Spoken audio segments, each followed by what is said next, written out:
Professional soccer has been one of, if not the first sports to resume action this summer. We have been watching EPL games the last couple of months, and the MLS is in their bubble down in Orlando currently playing. And with a recent return was the USL and closer to Wolfpack soccer, the North Carolina FC. Former Pack player Kurt Johnson's the GM, and there's multiple former Wolfpack players on the 2020 roster. And glad to catch up with one of those current players, an All-ACC midfielder back in his Wolfpack playing days. I'd like to welcome in Nazmi Albadawi. Nazmi, glad to catch up with you. Hope you and your family are doing well. Thank you. Yeah, it's good to catch up with you as well. All is well with us. We're very fortunate that we haven't been affected too poorly by the COVID pandemic, and we hope everyone out there is doing well. Now, it's probably been a few years since you've done an interview with us over here at NC State. A lot of life changes for you off the field since your Wolfpack playing days. Give us an update on the family life. Yeah, man, it's crazy because I don't feel like I've been out of state for that long. But then looking back at it, I finished up December 2013, so it's been a good 7 years about. But no, life is great. I got married to a beautiful woman, Yasmin, who's also an NC State graduate, and then we had our first baby. Our baby boy Nadal was born last November. So life is pretty crazy right now, but we wouldn't change a thing about it. Now, you grew up in Raleigh, started Athens Drive High School, and eventually made your way to NC State.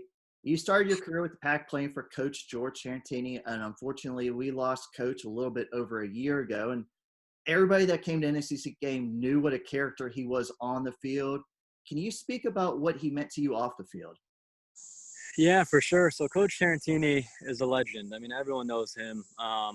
I knew him very from a distance, kind of before I played at State. I knew him. Everyone knew who he was, but going to State games, seeing his character, his personality, and then just around the community. I mean, everyone loved him. Everyone knew how he was.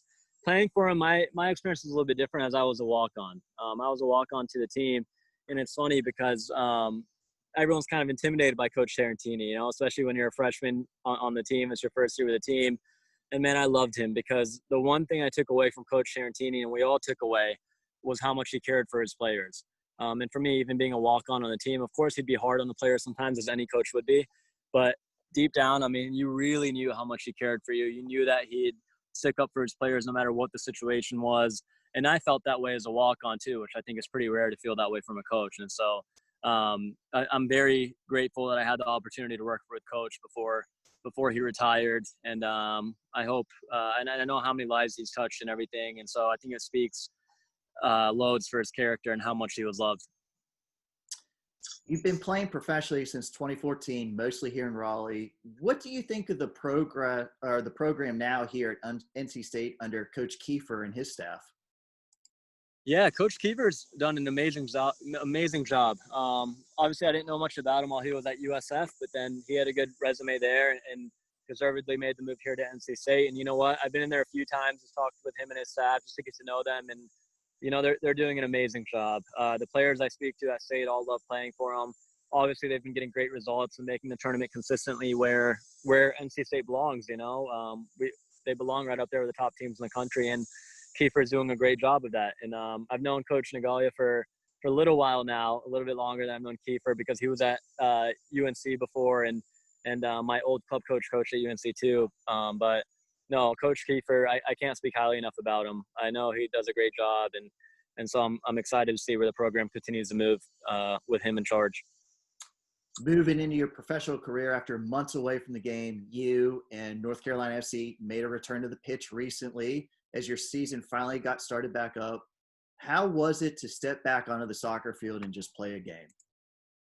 It's the best feeling in the world. It's funny because the first 20, 30 minutes of the game was so sloppy, right? Because everyone's so excited to be back out there. It's been months without playing. And then so once things calmed down a little bit, it looked a little bit more normal and more quality that we're used to. But, man, just being able to play, I think no one's taking it for granted, and everyone's realizing how blessed we are that we get to do what we love every day after being away from it for so long.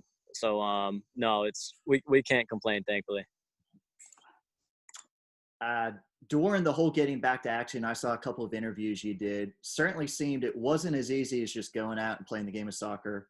What was the process like for you players in getting back out on the field and the USL just getting underway again?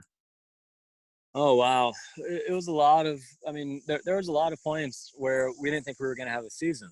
We just didn't see how it would be feasible. And then the USL came out with essentially a 50-page protocol uh, list where you have to follow the rules very strictly. We're getting tested weekly. And then there's a lot of factors that come into play. For us as players at home, I mean, we're trying to stay fit in some way possible that we can. We're not allowed to do anything with the team for a good couple of months. So going out our runs on our own or training on our own at a field that we could find. But it's difficult to replicate what happens in a game. And then from there, we went to small group training, groups of 4 without coaches. Then we went into groups of 10. And then finally, probably 3 weeks before the season began or 2 weeks before the season began, we went into full contact training. So, I mean, it's definitely been a weird experience, but something where all the safety protocols are very well thought out. I mean, when we travel, we have a room to ourselves, so we're not around that many people. We're not allowed to leave the room except for to grab our prepackaged meal and come back. I mean, it's even at training, like we're not trying to, obviously we're playing against each other, but after that, when we're getting water or whatnot, we're separated. We're getting our temperature taken every day at the very least, other than, and that's not including other protocols. So, I mean, the USL has done a good job of putting these rules into place, and North Carolina FC has done a great job of having us follow them. So thankfully, we're all in a safe place, and we're all just excited to play. I'm sure most NC State fans have kept up with your professional career, especially since most of it has been in our own backyard. But many might not know you've made some international appearances as well, not playing for the U.S., but playing for Palestine. How does that opportunity come about, and what kind of honor is it for you to don a country's jersey? Yeah, so Palestine reached out to me before the Asian Cup and asked me if I'd like to play with them. It was an opportunity I couldn't pass down. Playing the Asian Cup, I mean, is probably the 3rd biggest tournament in the world behind the World Cup and the Euro Cup. So I mean, it was something that I couldn't turn down the opportunity. Playing for them isn't better than anything I could ever imagine. It's completely different. It's the passion that they have every single game. The fans of Palestine are unbelievable because Palestinian people are going through a tough time, right? Their country is occupied. They don't have a lot of freedom in general, a lot of ways to get about. So any way that we can bring them joy is what we attempt to do. And it's just amazing to see the hardships that some of my teammates have that are Palestinian and that are born there compared to how fortunate I am for having a U.S. passport. But no, I'm so proud to represent the Palestinian national team, and my parents are very proud, and it's something I hope to keep doing for the future as well. Of course, I know you want to keep playing for many years, but looking into the future, where do you see yourself after your playing career? Yeah, so it's funny. I definitely think I still want to be involved in the game. I'm currently doing my MBA online with a concentration in sports management, and I'll be done in a couple months. Just in case I want to step away from the game, I'll have other options. But I'd love to coach one day, whether it's professional or collegiate. I think that's the ultimate goal. But I'm kind of just taking it one step at a time right now, trying to set up my basis that when I do retire, I'm on a good path and I have something planned out. But also continue to focus on my playing because, as you said, I'd like to keep playing for as long as I can. Nazmi, it's great to catch up. Appreciate it. I hope the rest of your season goes well. Hope you and your family continue to stay safe. And it's just great to know that you're still heavily involved in soccer, and especially here in Raleigh. Thank you so much, man. Great to catch up with you as well.